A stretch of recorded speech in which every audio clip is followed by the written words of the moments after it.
Buenos días chicos, siguiendo con el tema de traumatismo craneal. Ayer nos quedamos en los exámenes complementarios. Para poder definir un traumatismo craneal lo podemos clasificar en dos: si es una lesión primaria que conlleva un traumatismo craneal, o si es una lesión secundaria que conlleva un traumatismo craneal. Cada una se basa en diferentes parámetros. Estos son los factores que predisponen de una lesión primaria. Pueden ser el fenómeno de contacto, los efectos locales por contacto, lesiones por contacto. Yo lo que hice es subdividir en fractura, contusiones y conmoción. Y también lesión por inercia. Vamos a hacer referencia a lo que estuvimos tocando en las primeras diapositivas. Espero y puedan hilar los temas o juntan las diapositivas para que tengan mejor entendimiento. Entonces, en las fracturas, en las lesiones por contacto, en la primera imagen podemos observar las fracturas lineales. Estas son las más comunes y generalmente están a distancia del sitio de impacto. En la imagen del medio podemos ver las diastáticas.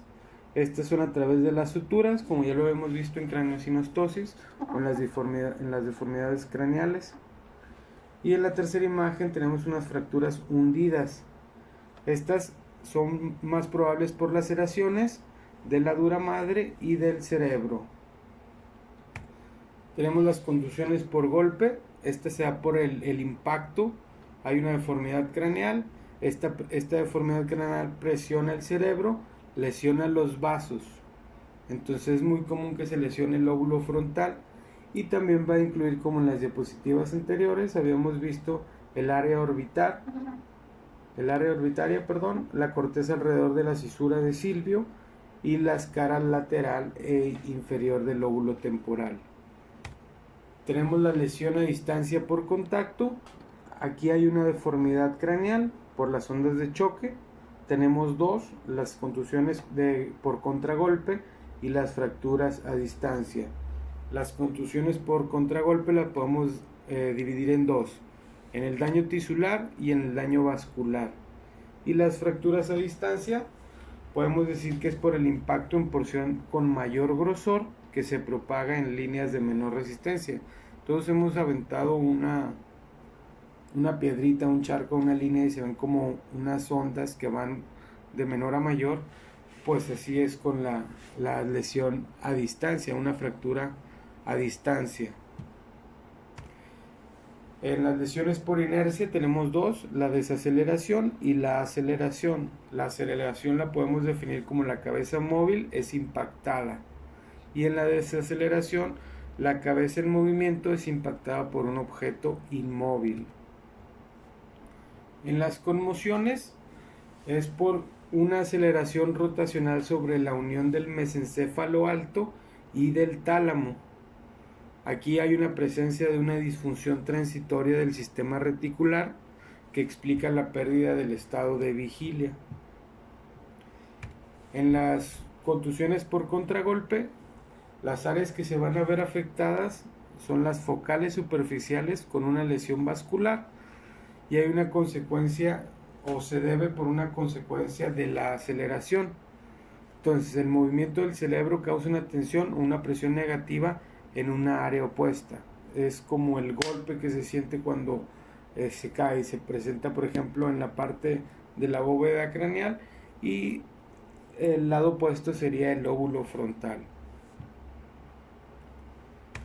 Si hablamos de la lesión secundaria, para poder clasificarla en un traumatismo craneoencefálico, hablamos de las hemorragias subaracnoideas, de un hematoma epidural, subdural y de la hemorragia intracraneal. Cada una de estas tiene unas manifestaciones clínicas específicas que tenemos que tomar en cuenta para su valoración cuando vayamos a dar un plan de trabajo terapéutico. Entonces, en la primera tenemos las hemorragias subaracnoidea. Esta es la hemorragia más común de traumatismo craneoencefálico, en donde la sangre pasa al espacio subaracnoideo al lesionarse los vasos arteriales o venosos. ¿Cuáles son las manifestaciones clínicas que presenta la hemorragia subaracnoidea? Pues sería una cefalgia intensa, hay inquietud en el paciente, presenta rigidez en la nuca, presenta fiebre y hay un signo que es positivo que se llama kerning. Si hablamos del hematoma epidural, decimos que es una colección de sangre entre la bóveda y la dura madre. Este es localizado generalmente en la región temporal. Se origina por desgarro de ramas de las arterias meningias y nos dice también que el 25% de los pacientes coexiste con otras lesiones. O sea que aparte de tener esta lesión, hay otras que pueden afectar al paciente. ¿Cuáles serían las manifestaciones clínicas? Hay que tener en cuenta que un hematoma epidural es peligrosísimo. Podemos decir que presenta episodios iniciales de inconsciencia y después tiene intervalos de lucidez de 1 a 24 horas. Si esto no cambia, el estado se vuelve comatoso. ¿Cómo podemos ver estas manifestaciones clínicas? Bueno, pues es que hay un deterioro progresivo del estado de la conciencia, como lo había mencionado antes. ¿Qué presenta? Pues una cefalgia, presenta inquietud, hay náuseas, presenta vómito, hay vértigo, y los signos de focalización neurológica nos dicen que puede haber parestesias y paresias, y todo esto es del lado opuesto donde se presentó la lesión. También puede darnos anisocoria o parálisis de los nervios patético y o troclear. Entonces tenemos que saber también de los pares craneales, chicos, para poder tener una mejor interpretación de qué es lo que se ve afectado cuando hay un hematoma epidural. Cuando hay un hematoma subdural, se dice que se debe a una inercia de alta energía, pero de corta duración. Es muy fancy, ¿no? Pero podemos decir que es debido a caídas. Entonces, esta inercia de alta energía, pero de corta duración, se debe a las caídas, y estas caídas presentan un hematoma subdural. Entonces, hablamos de la desaceleración que origina tensión a nivel de la sección de interfase de la dura aracnoidea.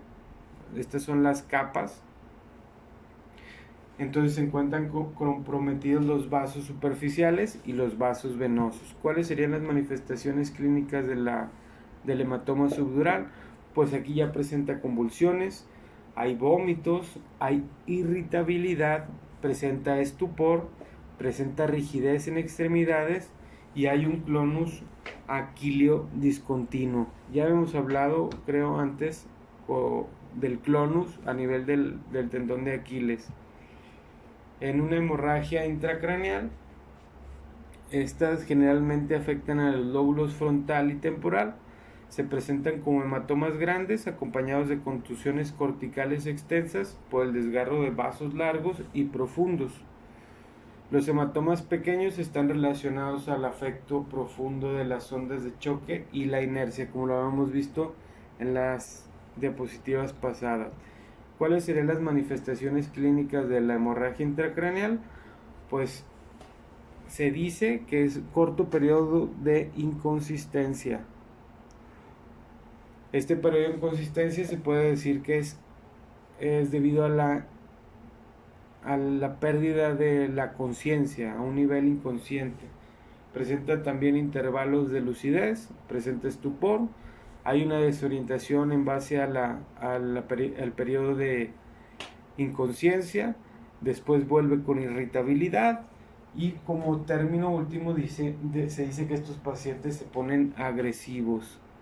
También tenemos que tener la localización neurológica, la podemos hacer por dos, sería en el lóbulo frontal y en el lóbulo temporal. En el lóbulo frontal presentan parálisis gradual de extremidades y cara, y en el lóbulo temporal las alteraciones van directamente al lenguaje, puede haber paresias de mi cuerpo y en mi cara.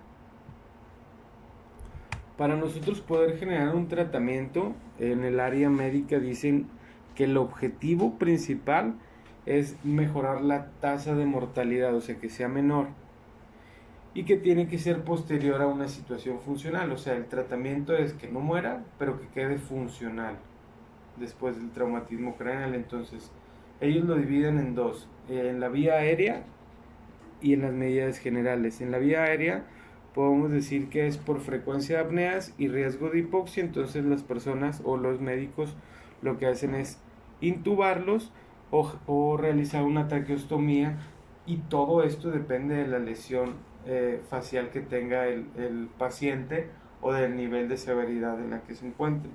Como medidas generales, el tratamiento médico se opta por la cabeza elevada a 35 grados para que exista un retorno venoso en la yugular. Es mantener la normotermia en el paciente. ¿Qué quiere decir esto? Mantenerlo en un estado agradable, tanto en la termorregulación y también el control de gases arteriales. O sea, todo el tratamiento es médico. ¿Qué vamos a hacer? Pues crear un tratamiento terapéutico en base a secuelas de un paciente. Recuerden, chicos, les voy a estar subiendo la tarea a la plataforma. Ahí ustedes me la tienen que realizar o subir el trabajo a esa plataforma y yo ya los voy checando. Las personas que no se han agregado, pues no tengo manera de calificarlas, pero pues cualquier duda que tengan, por favor, mándenme un mensaje. Hasta la próxima.